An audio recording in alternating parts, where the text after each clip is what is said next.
Lauren Winfrey is live with more on her plan to help others.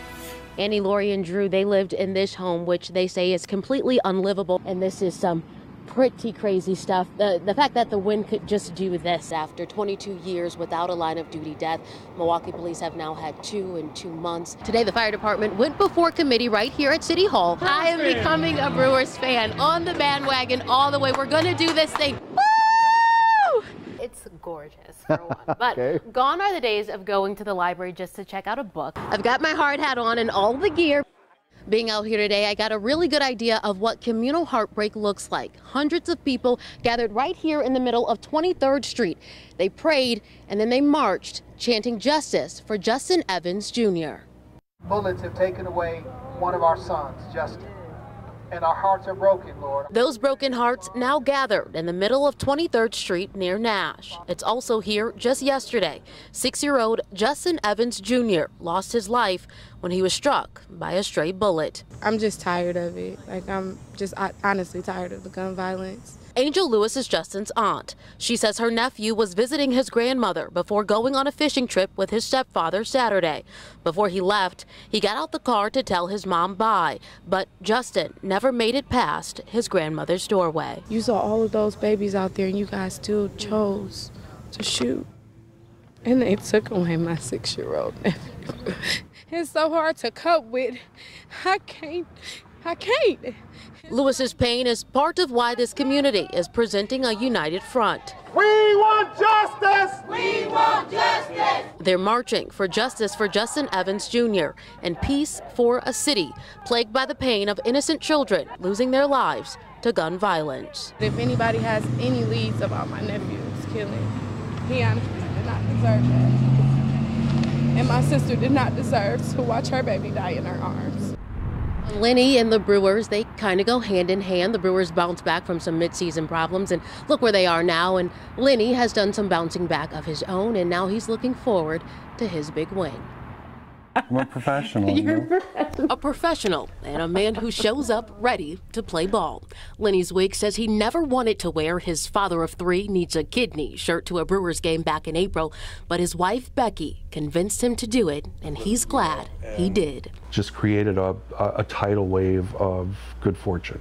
That wave of good fortune started rolling in when someone took a picture of Lenny in the shirt and shared it. It went viral.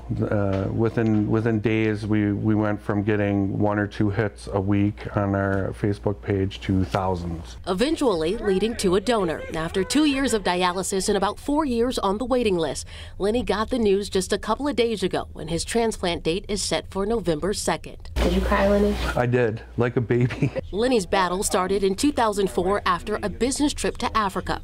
He contracted dengue fever and has had health complications ever since. But with a new kidney comes new hope, and Lenny says, hopefully, the kind of winning streak the Brewers can't seem to shake. I think that this is their year. It's shaping up to be my year also, so it almost feels like it was meant to be.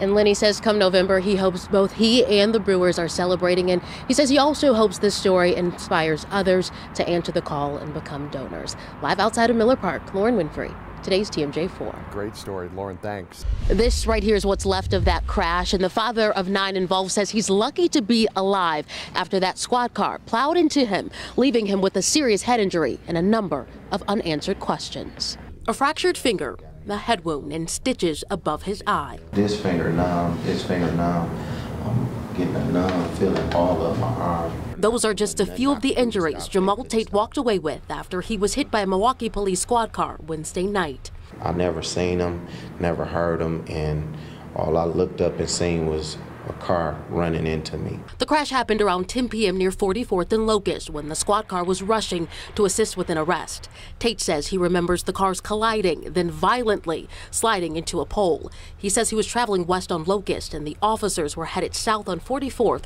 driving in the wrong direction on a one-way street. So you said you were kind of out of it. When you came to, what was going through your mind? I was just scared. I was happy to be alive. Tate was rushed to the hospital, but his personal belongings were left behind. He says with little help from police, he's spending the day trying to track down everything from his house keys to his now totaled car. They got me running around looking for my property. I should be able to had that. I can't even get in the house. I can't do nothing right now. We reached out to police. They haven't gotten back to us with answers to Tate's concerns, but they do say they are still investigating. Reporting near 44th and Locust, Lauren Winfrey, today's TMJ4.